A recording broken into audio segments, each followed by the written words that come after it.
আইন করতে গেলে যিনি ইমাম হবে তিনাকেই নেতা হওয়া লাগবে। এখন বাংলাদেশে একটা সুযোগ দেখা যাচ্ছে, একটা সুযোগ, একটা বাতাস।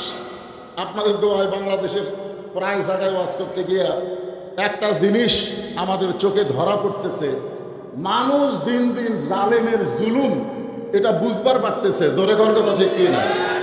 মানুষ দিন দিন কারা জালেম, কারা সংসদে গেলে কোনোদিনও নামাজের কথা একবার বলবে না, কারণ তারা নিজেরাই নামাজ পড়ে না, তারা নামাজের কথা কেমনে বলবে? জোরে কর কথা ঠিক কি না?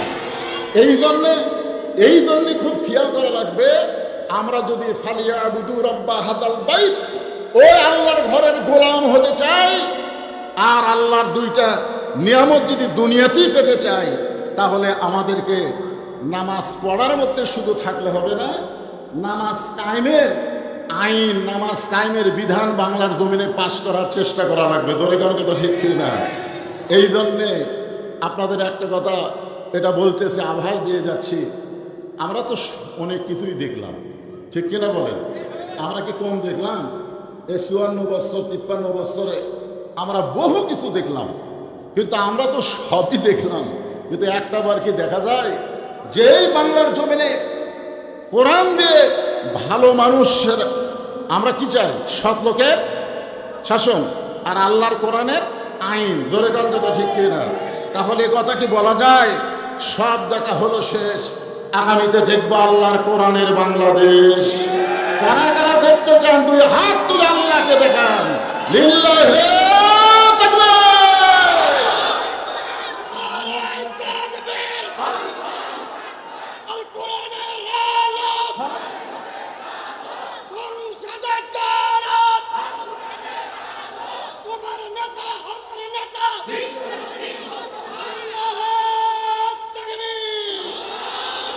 মাশাআল্লাহ।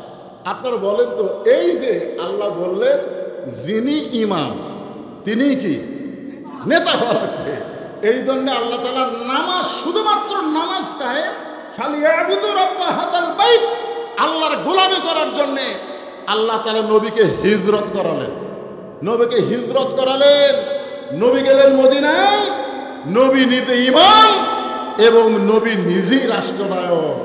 আল্লাহ ঘোষণা করলেন, আল্লাযীনা ইম্মাক্কান্নাহুম ফিল আরদ, মুসলমানের মধ্যে কাউকে যখন ক্ষমতার চেয়ার দেওয়া হবে, সে ক্ষমতার চেয়ার পাওয়ার পরে তার 1 নম্বর দায়িত্ব হলো পদ্মা সেতু নির্মাণ করা, 1 নম্বর দায়িত্ব হলো বাল্য বিবাহ বন্ধ করা, 1 নম্বর দায়িত্ব হলো মাদক মুক্ত সমাজ গড়া।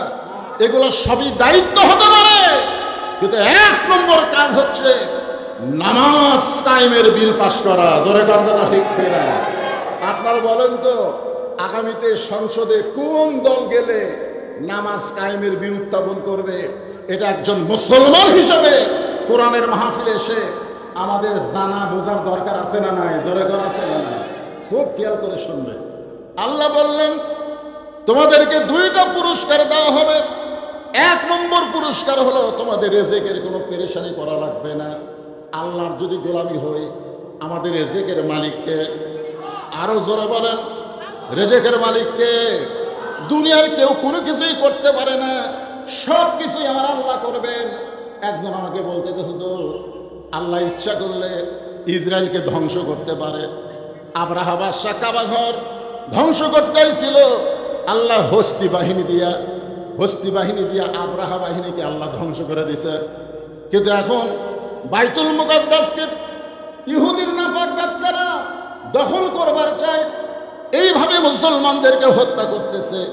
আল্লাহ আব্রাহাকে যদি ধ্বংস করতে পারে আবাবিল পাখি দিয়া, তাহলে আল্লাহ কেন পারতেছে না এই ইসরায়েলকে ধ্বংস করতে? আপনারা বলেন তো, যখন কাবাঘর আব্রাহা বাদশা ধ্বংস করবার আসছিল, তখন মক্কাতে কোনো মুসলমান ছিল? এ কথা কোন কোনো মুসলমান ছিল? কোনো মুসলমান ছিল না বলি আল্লাহ দেখলো যে আবাবিল পাখি ছাড়া একটার ধ্বংস করা যায় না, কারণ মুসলমানই নেই, ইমানদারি নেই। কিন্তু এখন বলেন তো, যদি বাইতুল মুকাদ্দাস বাইতুল্লাহ ওরা ধ্বংস করবার চায়, এখনকার আবাবিলের দরকার আছে? এখন গোটা বাংলা, গোটা পৃথিবীতে 200 কোটির উপরে হচ্ছে মুসলমান, 200 কোটির উপরে হচ্ছে মুসলমান। আর সেদিন এক পেপারে দেখলাম এ সর্বসাকুল্যে পৃথিবীর সব জায়গায়, আমাদের বাংলাদেশেও ইহুদি আছে, সমস্ত বিশ্বের ইহুদি একত্র করলে হিসাব করে 1 কোটি হয়নি। ইহুদিরা সর্ব মিলে কয় কোটি হয়নি? 1 কোটি হয়নি। তাহলে 200 কোটি মুসলমান যদি পেশাব করে দেয়, 1 কোটি ইহুদি তো পেশাবের কারণে ভাষা দেওয়া দরকার। ধরে কথা হচ্ছে না, যেরকম বিএনপির এক দুদু বলছিল যে পেশাব দিয়ে ভাষা দিবি, ধরে কথা ঠিক না। এই কথা বলার পরে যা টলের শিকার হচ্ছে যে এত বছর ম্যাডামের দরজায় এতগুলো বালুর ট্রাক ছিল, তোমার পেশাব তখন কোথায় ছিল? চিন্তা করে দেখেন। আমি সে কথা বলতেছি না যে পেশাব দিয়ে ইসরায়েলের ইহুদিদেরকে আমরা ভাষায় দিব। আমরা ইহুদিদেরকে, খ্রিস্টানদেরকে আল্লাহর কোরআনের আইন এবং সত্যের শাসন এবং আল্লাহর কুদরতি পাওয়ার আমাদের দরকার। ধরে কথা ঠিক না? ইমানের পাওয়ারের কাছে অ্যাটম বোমা, হাইড্রোজেন বোমার খাওয়া নাই। যার প্রমাণ হলো আমাদের জাতির পিতা হযরত ইব্রাহিম। বৃষ্টি কি পড়তেছে? আচ্ছা, হালকা হালকা পড়ুক। আজকে আপনাদের জন্য একটা আয়াত বলি, ওয়াজ করতেছি, যেটা এই লাইনে ওয়াজ থাকবে, অসুবিধা নাই। আল্লাহ বলতেছেন ওয়াবতাগু ইলাইহি ওয়াসিলা, তোমরা ওসিলা অন্বেষণ করো। ওসিলা মানে কি? ওসিলা মানে মাধ্যম।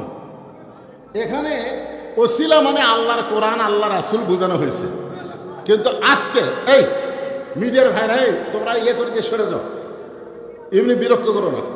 এই শোনেন, আজকের ওসিলা যদি আল্লাহ এটা করে, এটা যদি করে যে তোমরা জীবনে বহু পাপ করছো, ঠিক আছে, কিন্তু আজকে কোরআনের আলোচনা শুনতে গিয়া যাদের শরীরে বৃষ্টির পানি পড়বে, যাদের শরীরে বৃষ্টির পানি পড়বে, ওই দেহের জন্য আমি আল্লাহ জাহান্নামের আগুন ওসিলা হিসাবে হারাম করে দিলাম।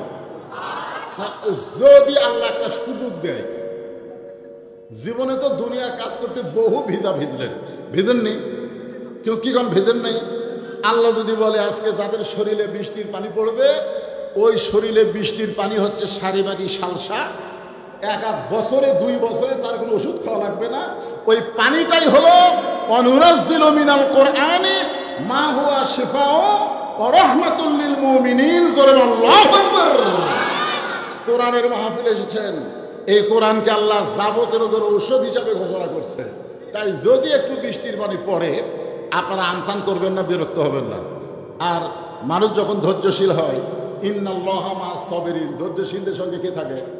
তো বৃষ্টির পানি আসার পরেও আপনারা যখন মাহফিল ছাড়বেন না, তখন আপনাদের সাথে কে আসে? আপনারাও ভিজবেন, আল্লাহও ভিজবে। না না, কি মনে করতেছেন? এটা কি আমার কথা না আল্লাহর কথা? নিশ্চয় আল্লাহ ধৈর্যশীলদের সঙ্গে, ইন্নাল্লাহা মা মানে কি? সাথে আছে। নিশ্চয় আল্লাহ ধৈর্যশীলদের সাথে আছে। তাহলে বৃষ্টির পানি পড়লো, আমরা ধৈর্য নিয়ে দাঁড়ায় থাকলাম, বসে থাকলাম, নড়লাম না। আল্লাহ কয় তাহলে তো আমিও ভিজে যাচ্ছি, তার দরকার নেই, বৃষ্টি বন্ধ করে দিই। তোর কথা ঠিক করে ইনশাল্লাহ আপনাদের ধৈর্য দেখে বৃষ্টি বন্ধ হবে। আমি তো আপনাদের দেশীয় বক্তা। এরপরে মুফতি আমির হামজা আসতেছে। আল্লাহ, আমার ভাতিজা গোলাম রব্বানী এই অসময়ে মাহফিল করেছে, তুমি আল্লাহ ইচ্ছা করলে রাত 12টা পর্যন্ত বৃষ্টি বন্ধ রাখতে পারো। মানুষ কষ্ট হলে দাঁড়িয়ে থেকে ওয়াজ শুনবে, কিন্তু অবারিত বৃষ্টি পড়লে মানুষের ভিতরে সে সবল ঈমান আমাদের নাই। তোর কথা ঠিক কিনা? আমি যেটা বলতে চাচ্ছি, ওয়া আমানাহুম মিন খাউফ, যাবতীয় ভয় থেকে আল্লাহ পুরোপুরি নিরাপত্তা দিয়ে দিবে। আপনারা বলেন তো, অ্যাটমের জোর বেশি না ইমানের জোর বেশি? আপনারা বলেন তো, অ্যাটম বোমা, হাইড্রোজেন বোমা আমেরিকা যে পারমাণবিক বোমা তৈরি করছে, আপনার বলেন তো এই বোমার কি নিজস্ব কোনো শক্তি আছে? ওই বোমার মধ্যে শক্তি কার? এ কথাটা বিশ্বাস করা লাগবে। ইসাব্বিহু লাহু মা ফিস সামাওয়াতি ওয়াল আরদ, আসমান এবং জমিনের মধ্যে যত কিছু আছে সব কিছু তাসবিহ আদায় করে কার?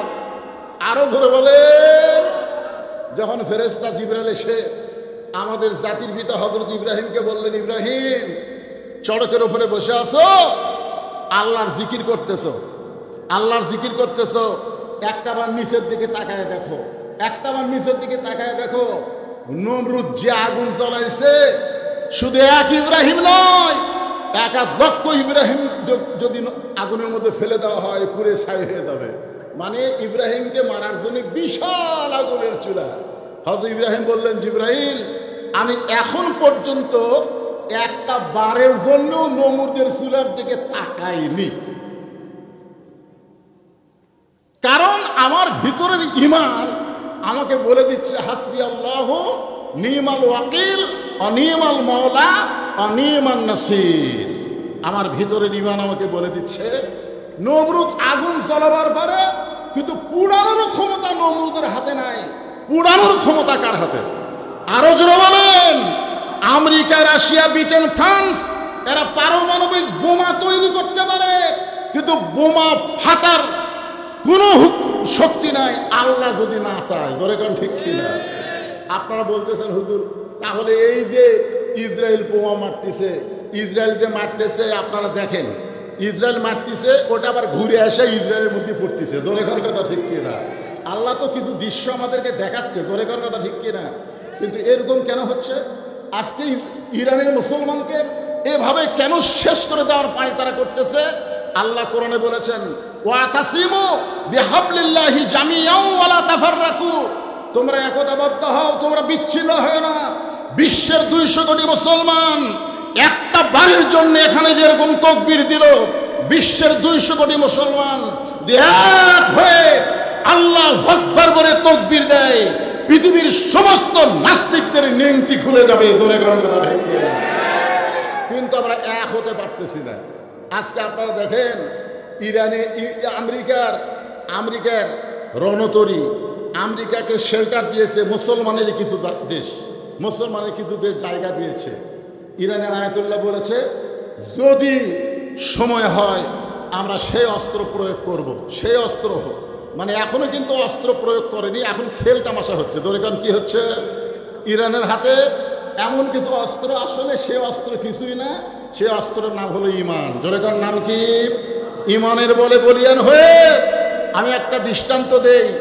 বাড়িওয়ালা যদি ন্যাংরাও হয় আর চোর যদি আমার মতন শক্তিশালীও হয়, আপনারা খুব খেয়াল করবেন, বাড়িওয়ালা কি ন্যাংরা, 2 পায়ে ন্যাংরা, হাঁটতেই পারেন, কিন্তু বাড়িওয়ালা সজাগ আছে, বাড়িওয়ালা চেতন আছে। আর আমার মতন জুয়ান তাগড়া চোর এসে গভীর রাত্রে চুরি করার জন্য কেবল মোশন নিছে, এমন সময় যদি বাড়িওয়ালা বলে, কে রে? আপনারা বলেন তো, চোর কি চুরি করবি না দৌড় দিবি? কারণ বাড়িওয়ালাকে হাঁটতে পারে, বাড়িওয়ালা কি ন্যাংরা, ধরে কান কি ন্যাংরা, কিন্তু বাড়িওয়ালা কি আছে? সজাগ আছে। বাড়িওয়ালা কি আছে? সজাগ আছে। তাহলে এখানে বোঝা গেল চোর যেটা করতেছে এটা হলো অন্যায়, আর বাড়িওয়ালা যে বলতেছে কে রে, এইটা হলো ন্যায়। গোটা পৃথিবীতে অমাইয়াবতাগি গায়রা ইসলাম দীনান ফালাই ইউকবালা মিনহু, একমাত্র ইসলাম ছাড়া অন্য কোন জীবন বিধান আল্লাহ কবুল করবে না। ধরে কোন কথা ঠিক কিনা? আমাদের অস্ত্র নাই, আমরা ন্যাংরা হলেও আমাদের পাওয়ার আছে ঈমানের। ধরে কোন কথা ঠিক কিনা? আমেরিকা, রাশিয়া, ব্রিটেন, ফ্রান্স এরা হচ্ছে চোর। একটাবার যদি ঈমানের বলে বলিয়ান হয়ে কে রে বলতে পারি, ওরা দৌড়ে পাহাড়ের গুহার মধ্যে লুকাবে। ধরে কোন কথা ঠিক কিনা? আপনারা দেখেন ইসরায়েলের ইহুদিরা এখন বাংকারের মধ্যে লুকে আছে। ধরে কোন কথা ঠিক কিনা? লুকাস কেন? লুকাস কেন? বাংকারের মধ্যে লুকে আছে। একজন আজকে সাংবাদিকের সামনে বলল যে সারা রাত আমরা বাংকারের মধ্যে লুকা থাকি, আর দিনের বেলা মাথা বার করে দেখি খবর কি। শোনেন, শুধু ইরানের সাথে গোটা বিশ্বের সমস্ত মুসলমান যদি এক হবার পারে, তাহলে ইসরায়েলের মানচিত্র পৃথিবীর জমিনে থাকবে না। ধরে কোন কথা ঠিক কিনা? আল্লাহর কোরআনের জন্যে, সৎ লোকের শাসনের জন্যে গোটা বাংলাদেশ যদি এক হতে পারে, তাহলে আগামীতে আর কোন জালেম বাংলার ক্ষমতায় আসতে পারবে না। ধরে কোন কথা ঠিক কিনা? আমাদেরকে এক হতে হবে। ফালিয়াবুদু রব্বা হাযাল বাইত, আমরা আল্লাহর সেই ঘরের গোলাম হব। গোলাম হওয়ার সঙ্গে সঙ্গে আল্লাহ বললেন তোমাদেরকে 2টা পুরস্কার দেওয়া হবে। 1 নম্বর পুরস্কার হলো তোমাদের রেজেক নিয়ে কোনো পেরেশানি করা লাগবে না। আপনারা বলেন তো রেজেক দেওয়ার মালিককে? আরো জোরে বলেন মালিককে। তাহলে বিশ্বাস করলেন আল্লাহর নাম হলো রাজ্জাক। ওমা মিন দাব্বাতিন ফিল আরদি ইল্লা আলাল্লাহি রিজকুহা। পৃথিবীতে এমন কোনো বিচরণশীল প্রাণী নাই যার রিজেকের ব্যবস্থা আমার আল্লাহ করে নাই। আর 2 নম্বর হলো ওয়া আমানাহুম মিন খাউফ। যাবতীয় ভয় ভীতি থেকে আল্লাহ পুরাপুরি নিরাপত্তা দান করে দেবে। আমরা মৃত্যুর ভয় করব না, আমরা মৃত্যুর ভয় করব না, কারণ মুসলমান মরে না, মুসলমান দুনিয়া থেকে বিদায় নেয় আর আল্লাহর জান্নাতের মধ্যে তারা প্রবেশ করে। এই জন্য আল্লাহ বলেছেন ওয়ালা তামুতুন্না ইল্লা ওয়া আনতুম মুসলিমুন। তোমরা মুসলমান না হয়ে মৃত্যুবরণ করো না। মুসলমান হয়ে যদি আমরা মরতে চাই তাহলে আল্লাহর গোলামি ছাড়া কোনো উপায়, জোরে বলেন, আল্লাহর গোলামি ছাড়া কোনো উপায় নাই। আমরা একটু আল্লাহর কাছে বলি তো, আল্লাহ আল্লাহ তুমি ইচ্ছা করলে রাত 12টা পর্যন্ত বৃষ্টি বন্ধ রাখতে পারো। কি আল্লাহর কাছে বলতে পারি না? বলেন আল্লাহ এই কোরআনের জন্যে, এই কোরআনের মাহফিলের জন্যে বৃষ্টি দাও। আল্লাহর কাছে আমরা বলতে পারবো না বৃষ্টি বন্ধ করো? আল্লাহ এই কোরআনের মাহফিলের জন্যে, কোরআনের উসিলায় আল্লাহ তুমি রাত 12টা পর্যন্ত অন্তত এই এলাকায় বৃষ্টি দিও না। এরকম একটা দোয়া কি করা যায় ভাইজান? বারবার আপনারা ওয়াজ শুনতেছেন এবং উপর দিকে খেয়াল করতেছেন, কারণ খেয়াল যদি চারিদিকে করেন তখন দেখবেন আসল জিনিস আপনারা বুঝতে পারবেন না। আসল জিনিস তো বোঝা লাগবে না? কি বলতেছে? লিমা ইয়ারা মিনাল কারামাতি। আল্লাহ প্রথম শহীদ হওয়ার সময় শাহাদতের যে শান্তি পাইছি, ফায়ুক্তাল আশারা মাররাতান, কম করে হলেও 10 বার শহীদ হব, তারপরে জান্নাতে আসবো। এখন জান্নাতে থাকতে ভালো লাগে না, আমরা দুনিয়াতে আবার ফিরে যাবার চাই। তাহলে কি বুঝতেছেন? মুসলমানকে যে হত্যা করা হচ্ছে, এই মুসলমানেরা জান্নাতের মধ্যে গিয়েও শান্তি পাবে না। বুখারী শরীফের হাদিস অনুযায়ী আর একটা হাদিস আমি আপনাদের বলি, মান সাআলাল্লাহু তাআলা আশ-শাহাদাতা বিসিদিকিন বাল্লাগাহুল্লাহু মানাজিলা শুহাদা ওয়া মাতা আলা ফিরাশিহি। কেউ যদি আল্লাহ রাস্তায় শাহাদতের তামান্না নিয়ে এই কোরআনের দল করে, ধরে কোন কিসের দল করে? কথা বলেন না কেন, কিসের দল করে? কারণ যখন আপনি কোরআনের দল করবেন, আল্লাহর দল করবেন, ওয়ালা নাবলুওয়ান্নাকুম বিশাইইম মিনাল খাউফি ওয়াল জুই ওয়া নাকসিম মিনাল আমওয়ালি ওয়াল আনফুসি ওয়াস সামারাতি ওয়া বাশশিরিস সাবিরিন। আপনি যখন কোরআনের দল করবেন, কোরআনের আন্দোলন করবেন, বাংলাদেশের কোরআন দেয়া পার্লামেন্ট চলবে, সৎ লোকের শাসন চাবেন, তখন আল্লাহ তাআলা, আল্লাহ রাসূল বলতেছেন যে সেই ব্যক্তি যদি নিজের বিছনাতে মৃত্যুবরণ করে, সে ব্যক্তি কোথায়? নিজের বাল্লাগাহুল্লাহু মানাজিলা শুহাদা ওয়া মাতা আলা ফিরাশিহি। সে ব্যক্তি যদি নিজের বিছনায় মৃত্যুবরণ করে, হাসরের ময়দানে আল্লাহ তাআলা তাকে শহীদদের কাতারে দাঁড় করায়া দিবে। তবে কষ্ট আছে না নাই? আপনারা বলেন কষ্ট আছে না নাই?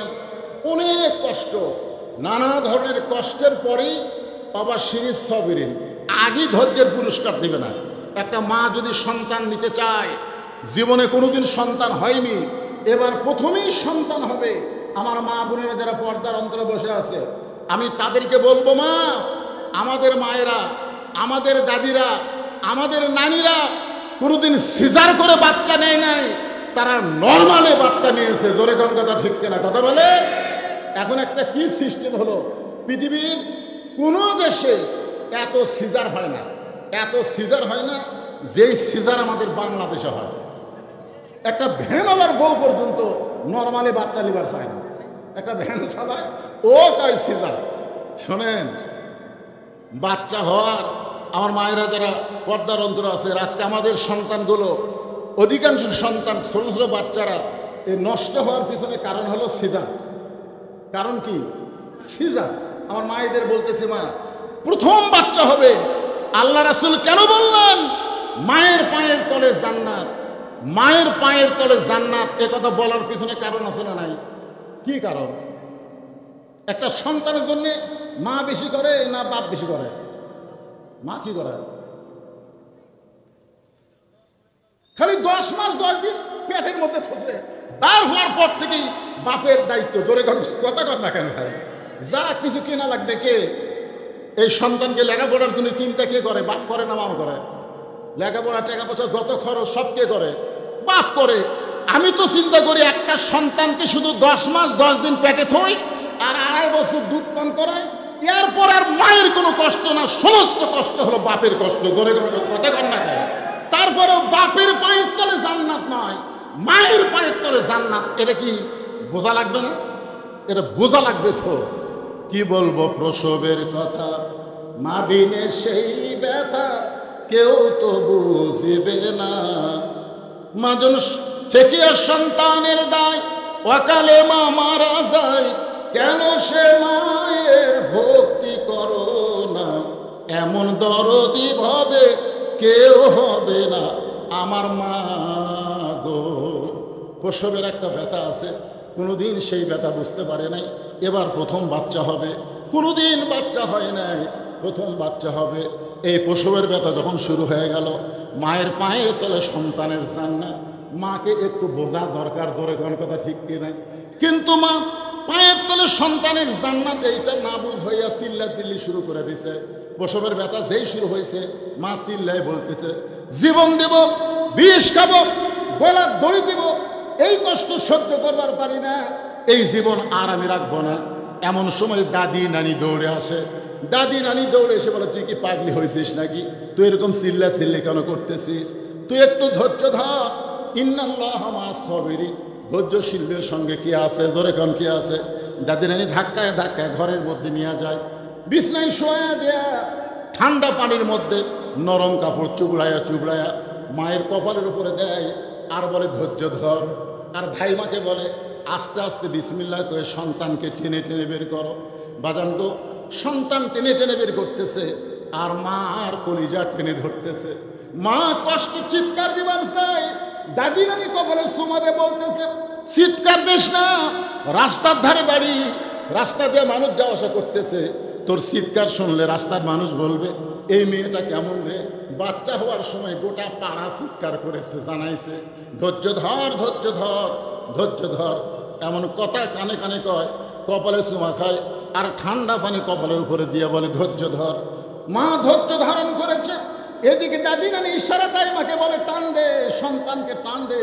এক সময় সন্তান জোরে টান মারছে, সন্তান বের হয়ে গেল, কিন্তু মা কষ্টে বেহুশ হয়ে গেছে। মার আর হুঁশ নাই, মার কোনো হুঁশ নাই। চিন্তা করে দেখে কত কষ্ট করে মা 10 মাস 10 দিন পেটে রাখলো, সেই সন্তান দুনিয়াতে আসলো।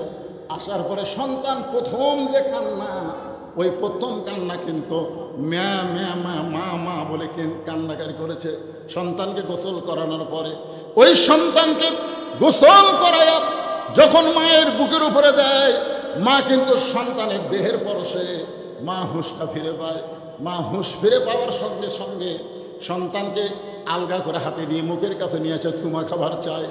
মুখে চুমা খায়, বুকে চুমা খায়। দাদি নানি তিরস্কার করে বলে, এক লাত্তি দিয়ে ফেলা দে, এ তোরে কষ্ট দিয়ে দুনিয়াতে আইছে, এই কষ্টের যন্ত্রণায় বিষ খাবার চাইলি, গলার দড়ি দিবার চাইলি, কত কিছু না তুই চিৎকার করে বললি, একে আদর না করে কে ফাইলা দে। তখন মা মুচকি মুচকি হাসের বলে, দাদি গো, ও নানি, কষ্টের পরে এমন শান্তি, এমন সুখ আমি কখনো বুঝতে পারি নাই। এই সন্তানকে বুকে নেওয়ার সঙ্গে সঙ্গে, এই সন্তান আমার বুকে আসার সাথে সাথে আমার প্রসব ব্যথার যত কষ্ট সব আমি ভুলে গিয়েছি। আজকে মতিউর রহমান নিজামীকে ফাঁসি দেওয়া হয়েছে, আজকে মুজাহিদকে ফাঁসি দেওয়া হয়েছে, আজকে কামরুজ্জামানকে ফাঁসি দেওয়া হয়েছে, আজকে আল্লাহর কোরআনের পাখিকে অন্যায়ভাবে জেলখানা থেকে বের করে বাদানগো হাসপাতালে হত্যা করা হয়েছে। এই কোরআনের আন্দোলন করতে গিয়ে প্রসব বেদনার মতন কত ব্যথা বাংলাদেশের কোরআনের কর্মীরা পাইছে। তারা ঘরে থাকতে পারে নাই, তারা সব সময় বাইরে থাকছে।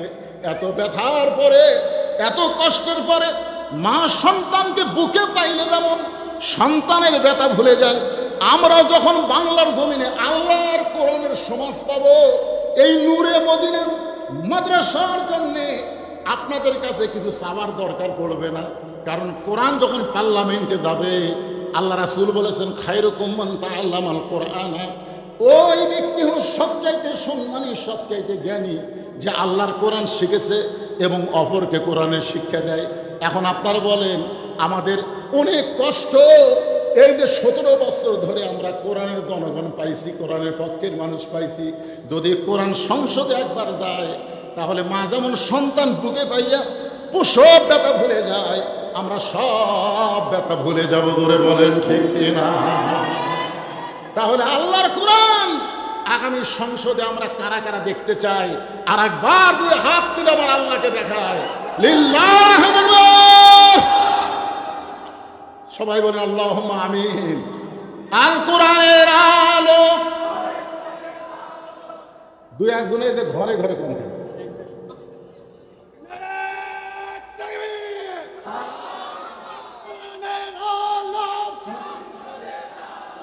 সংসদে চালান বিপ্লব, বিপ্লব, ইসলামী বিপ্লব, লিল্লাহে তাকবীর। আজান হচ্ছে, আমার কথাও শেষ। আজান মানে আমার কথাও শেষ।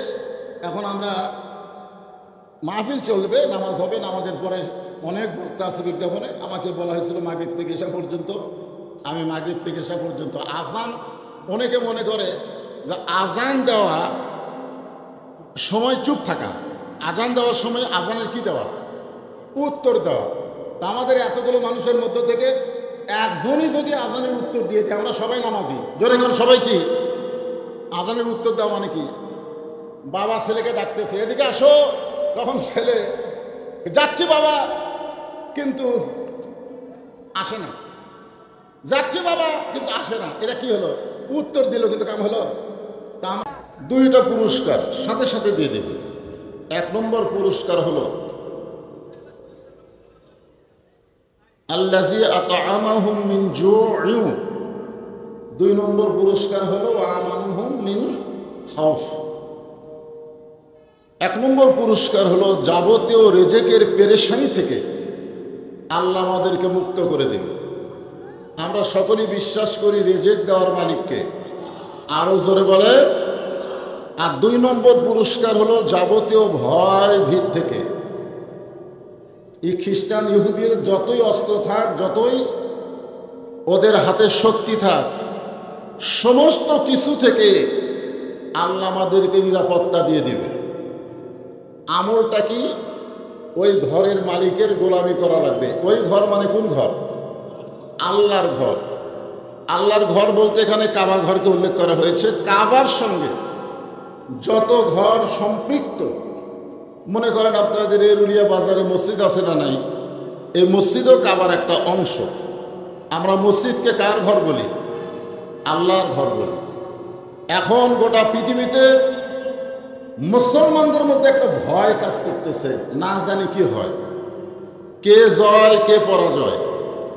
আমাকে অনেকে বলে হুজুর ইসরায়েল না ইরান, এই 2 দলের মধ্যে, এই 2 দেশের মধ্যে কোন দেশ পরাজয় হবে?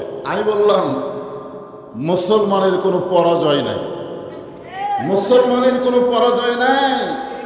মুসলমান দুনিয়া থেকে বিদায় নিলে আল্লাহ তাকে শহীদ হিসাবে গ্রহণ করে। জোরে কোন ঠিক কি না? আর মুসলমান যদি বিজয় লাভ করে তখন মুসলমান গাজী হয়ে যায়। মুসলমানের দুনিয়া রব্বানা আতিনা ফিদ দুনিয়া হাসানা অফিল আখিরাতি হাসানা। মুসলমানের কোনো ক্ষতি নাই। আজকে এখানে বৃষ্টি হয়েছে, এই বৃষ্টি মাস আষাঢ় মাস বৃষ্টি হয়েছে বলে কি মাহফিলের ক্ষতি? ক্ষতি কোনো ক্ষতি নাই। মুসলমানের দুনিয়াতেও লাভ, আখিরাতেও লাভ। মুসলমান যদি ওই ঘরের মালিকের গোলাম হয়, ওই ঘরের মালিক মানে আল্লাহর ঘরের যদি গোলামি করে, আল্লাহর ঘরের গোলামি করতে গেলে যতগুলো আমল আছে, 1 নম্বর আমলের নাম কি? নামাজ। জোরে করে 1 নম্বর আমলের নাম কি? নামাজ। এখন আমাদের বাংলাদেশের মুসলমান, বিশেষ করে খুব খেয়াল করবেন, বাংলাদেশের মুসলমান এই নামাজের ব্যাপারে সবচাইতে বড় দুর্বল। ঠিক কিনা বলেন? নামাজের ব্যাপারে আমরা যারা এখানে বসে আছি, যারা দাঁড়িয়ে আছি, আমাদের মাঝ থেকে কিছুক্ষণ আগে একটা নামাজ চলে গেল, সে নামাজের নাম হলো মাগরিবের নামাজ। হয়তো ভুল করবে, আমি আমার কথাটা সত্য নাও হতে পারে। এখানে 2-4 জন হয়তো আছে যারা মাগরিবের নামাজ আদায় করে, মানে নামাজের কোনো গুরুত্বই নেই। ঠিক কিনা বলেন? নামাজের কি নাই? গুরুত্ব নাই। আমরা ইমানকে যদি রক্ষা করতে চাই, আমি যে আয়াতে কারিমা তেলাওয়াত করেছি এর উপরই এশার নামাজ পর্যন্ত আলোচনা করব। একটু মনোযোগ দিয়ে আমাদের শুনতে হবে। এখন আপনারা বলেন, নামাজের ব্যাপারে একটা হাদিস আছে যে মান তারাকা সালাত মুতাম্মিদান ফাকাত কাফারা, ইচ্ছা করে একটা ওয়াক্ত নামাজ যারা ছেড়ে দিল, তরক করলো, আল্লাহর সঙ্গে তারা কুফরি করলো। এখানে 5 ওয়াক্ত বলা হয়নি, কয় ওয়াক্ত? 1 ওয়াক্ত। ধরে বলেন কয় ওয়াক্ত? 1 ওয়াক্ত নামাজ যদি ইচ্ছা করে বাদ দেয়, ইচ্ছা করে, তাহলে সে আল্লাহর সঙ্গে কুফরি করলো। অন্য হাদিসে বলা হয়েছে বাইনাল আবদি ওয়াল কুফরি তরকুস সালাত, বান্দা আর কাফের মধ্যে পৃথক করার নামই হলো নামাজ। আজকে যদি মুসলমানের এই নামাজটা থাকে, পৃথিবীর কোনো শক্তি নাই মুসলমানের সামনে দাঁড়াতে পারে। ধরে কোন কথা ঠিক কি না? মুসলমানের সামনে দাঁড়াতেই পারবে না, কারণ আল্লাহ নিজেই বলেছেন 2টা পুরস্কার তোমাদেরকে সাথে সাথে দিয়ে দিব। একটা পুরস্কার হলো রেজেক নিয়ে তোমাদের কোনো টেনশন করা লাগবে না। রেজেকের দায়িত্ব কার হাতে? আরো জোরে বলেন কার হাতে? অবারিত রেজেক রহমত স্বরূপ আল্লাহ আমাদেরকে দান করবেন। আর 2 নম্বর পুরস্কার হলো যাবতীয় ভয় ভীতি থেকে আল্লাহ আমাদেরকে পুরোপুরি নিরাপত্তা দিয়ে দিবে। এখন আপনারা বলেন যে ইরানের মুসলমানকে এভাবে ইসরায়েলিরা হত্যা করতেছে, মুসলমান যদি আপনারা স্বীকার করেন, ইরানের মুসলমান যদি স্বীকার করেন, আপনারা বলেন তো ইরানের ওরা কি শিয়া কে করে? মুসলমান। আমরা এই শিয়া সুন্নি এগুলো নিয়ে আমরা এখন আর চিন্তা করব না, আমরা চিন্তা করব মুসলমান হিসাবে। জোরে কোন কথা ঠিক কিনা? মুসলমান, ইরানের মুসলমান, ঠিক কিনা বলেন? মুসলমান। ইরানের আয়াতুল্লাহ উনি কি বলেছেন? উনি বলেছেন আমি চলে যাব, কিন্তু তোমরা এই যুদ্ধটাকে, এই জিহাদটাকে জারি রেখো। আজকে চিন্তা করে দেখেন, আপনারা হয়তো বলবেন হুজুর নামাজের কথা বলতেছেন আপনি, কারণ আল্লাহর ঘরের গোলামি করো। আল্লাহর ঘরের গোলামি মানে শুধু নামাজ না। আল্লাহ কোরআনে বলেন ইয়া আইয়ুহাল্লাযীনা আমানুস্তাঈনু বিস-সাবরি ওয়াস-সালাত ইন্নাল্লাহা মা'আস-সাবিরিন। যারা আমাকে বিশ্বাস স্থাপন করেছ, তোমরা যদি আল্লাহর কাছে কিছু পাবার চাও, তাহলে 2টা জিনিসের বিনিময়ে সেটা পাইতে হবে, চাইতে হবে। একটা হলো ধৈর্য, আর একটা হলো নামাজ। আপনারা বলেন তো, এই যে ধৈর্য আর নামাজ, এর পাশাপাশি আল্লাহ যে কোরআনের আয়াত দিলেন, দেখেন পাশাপাশি আল্লাহ বলতেছেন ওয়ালা তাকুলু লিমান ইউকতালু ফি সাবিলিল্লাহি আমওয়াতুন বাল আহয়াউ ওয়ালাকিন লা তাশউরুন। আপনারা বলেন তো, প্রথম আয়াতে আল্লাহ কি বললেন? আল্লাহর কাছে যদি কিছু পাবার চাও, তাহলে ধৈর্য আর নামাজের মাধ্যমে চাও। পরের আয়াতে আল্লাহ কেন বললেন আল্লাহ রাস্তায় যাদেরকে হত্যা করা হয় তাদেরকে তোমরা মৃত্যু বলো না, আমি আল্লাহ বলতেছি তারা জীবিত। জোরে বলেন সুবহানাল্লাহ। আচ্ছা, নামাজের আয়াতের সাথে সাথেই এখানে হত্যার কথা আল্লাহ কেন বললেন? যে আমার রাস্তায় যাদেরকে হত্যা করা হয় তাদেরকে তোমরা মৃত্যু বলো না। নামাজের পরে আসবে রোজার কথা, নামাজের পরে আসবে হজের কথা, নামাজের পরে আসবে যাকাতের কথা, কিন্তু এখানে আল্লাহ রোজা, হজ, যাকাত বাদ দিয়ে সরাসরি হত্যার কথা কেন বললেন? যে তোমাদেরকে যারা হত্যা করবে তোমরা কখনোই মনে করবে না যে তারা মৃত্যুবরণ করেছে, বরং আমি আল্লাহ বলতেছি তারা জীবিত। ওয়ালাকিন লা তাশউরুন। তোমাদের সাধারণ জ্ঞান এটা বুঝবার পারবে না। আজকে বিশ্বাস করেন, যদি প্রথম সূরা কুরাইশের যে আল্লাহর ঘরের যদি গোলাম আমরা করি, গোলামি মানে এখানে শুধু নামাজ না, আল্লাহর ঘরের গোলামি করার অর্থ হলো ফাদখুলি ফি ইবাদি ওয়াদখুলি জান্নাতি। কেউ যদি আল্লাহর গোলামি করে, আল্লাহর দাস হয়ে যায়, আল্লাহ তাকে জান্নাত দিয়ে দেয়। জোরে কোন সুবহানাল্লাহ। এখানে গোলামি মানে অনেকে আমরা মনে করে নামাজ পড়া, অনেকেই মনে করি রোজা করা, হজ করা, যাকাত দেওয়া, অথচ বুখারী শরীফের হাদিসে আল্লাহ রাসূল বললেন, মা আহাদান ইয়াদখুলুল জান্নাতা ইউহিব্বু আন ইয়ারজি ইলা দুনিয়া ওয়া লাহু মা আলাল আরদি মিন শাইইন ইল্লা শাহীদুন ইয়াতামান্না আন ইয়ারজি ইলা দুনিয়া ফায়ুক্তাল আশারা মাররাতান লিমা ইয়ারা মিনাল কারামাতি। রাওয়াহুল বুখারী কিতাবুল মাগাজি। জোরে কোন আল্লাহু আকবার। আল্লাহ তাআলা বলতেছেন, এটা রাসূলের জবান দিয়ে, যে দুনিয়াতে আল্লাহ রাস্তায় শহীদ হওয়ার পরে এই শাহাদাত ভাগ্যবান ব্যক্তিদেরকে আল্লাহ তাআলা জান্নাতুল ফেরদাউস দান করবেন। জোরে কোন সুবহানাল্লাহ। কিন্তু জান্নাতুল ফেরদাউসে যাওয়ার পরে ইউহিব্বু আন ইয়ারজি ইলা দুনিয়া, তারা দুনিয়াতে আসার জন্য ছটফট করবে। আচ্ছা চিন্তা করে দেখেন, জান্নাতে তখন জান্নাতুল ফেরদাউস পাওয়ার পরেও তারা দুনিয়াতে আসার জন্য ছটফট করবে। আপনারা বলেন তো, জান্নাতে যাওয়ার পরে কেউ আবার দুনিয়াতে আসবার চাবে? তা আল্লাহ রাসূল কেন বলতেছেন ইউহিব্বু আন ইয়ারজি ইলা দুনিয়া ওয়া লাহু মা আলাল আরদি ইল্লা শাইইন ইল্লা শাহীদ। এই দুনিয়াতে আসার একমাত্র কারণ কি? আল্লাহ জিজ্ঞাসা করবেন, রে বান্দারা, আমি আল্লাহ খুশি হয়ে তোমাদেরকে জান্নাত দিয়ে দিলাম, শহীদ যারা হবে তাদেরকে আল্লাহ কোনো হিসাব নেবে না, তাদেরকে বিনা হিসাব আল্লাহ জান্নাত দিয়ে দিবে। ধরে গেল সুবহানাল্লাহ। তো জান্নাত দেওয়ার পরও তোমরা দুনিয়াতে কেন আবার যাওয়ার জন্য ছটফট করতেছো? তখন জান্নাতি বান্দারা বলবে, ফায়ুক্তাল, জান্নাতি বান্দারা বলবেন, লিমা ইয়ারা মিনাল কারামাতি, প্রথম শহীদ হওয়ার সময় শাহাদতের যে মর্যাদা আমরা পাইছি, আল্লাহ তোমার জান্নাতের মধ্যে সেই শান্তি আমরা পাচ্ছি না। ফায়ুক্তাল আশারা মাররাতান, কম করে হলো আমরা 10 বার বাতিলের বিরুদ্ধে যুদ্ধ করে শহীদ হব, এরপরে আমরা জান্নাতে আসব। তার মানে বোঝা গেল ইসরায়েলের ইহুদি ফিলিস্তিনের মুসলমানকে হত্যা করেছে বলে তারা মৃত্যুবরণ করে নাই, বরং তারা জান্নাতে গেছে। আর জান্নাতে যাওয়ার পরে তারা বুঝবার পারতেছে দুনিয়াতে সমস্ত মৃত্যুর চাইতে আল্লাহ রাস্তায় জীবন দেওয়াই হলো সবচাইতে উত্তম মৃত্যু। ধরে সুবহানাল্লাহ। এই জন্য খুব খেয়াল করবেন যে আল্লাহর ঘরের যারা গোলামি করবে আল্লাহ তাদেরকে 2টা পুরস্কার দিবেন। আল্লাহর ঘরের গোলামি করা মানে শুধু নামাজ নয়। আজকে যেই নামাজ আমরা আদায় করতেছি, এই নামাজ আমাদেরকে কি শিক্ষা দিল? আল্লাহ কোরআনে বলেছেন, ইন্নাস সালাতা তানহা আনিল ফাহশাই ওয়াল মুনকার, একমাত্র নামাজই পারে মুসলমানকে যাবতীয় খারাপি থেকে, যাবতীয় ফায়সা থেকে হেফাজত করতে। আমরা জানি ফ্যাসিস্ট সরকারের হাসিনা শুধু 5 ওয়াক্ত নামাজ নয়, তাহাজ্জুদের নামাজও পড়তো। জোরে কোন ঠিক কি না? 5 ওয়াক্ত নামাজ তো পড়তো, আবার তাহাজ্জুদের নামাজ পড়তো। শামীম ওসমান 5 ওয়াক্ত নামাজ পড়তো, সংসদে তিনি ডিক্লার দিয়েছেন 5 ওয়াক্ত নামাজ, এবং তাহাজ্জুদের পড়তে 70-80 রাকাত নামাজও পড়তো। এরপরেও তারা ফায়সা অন্যায় কাজ করত।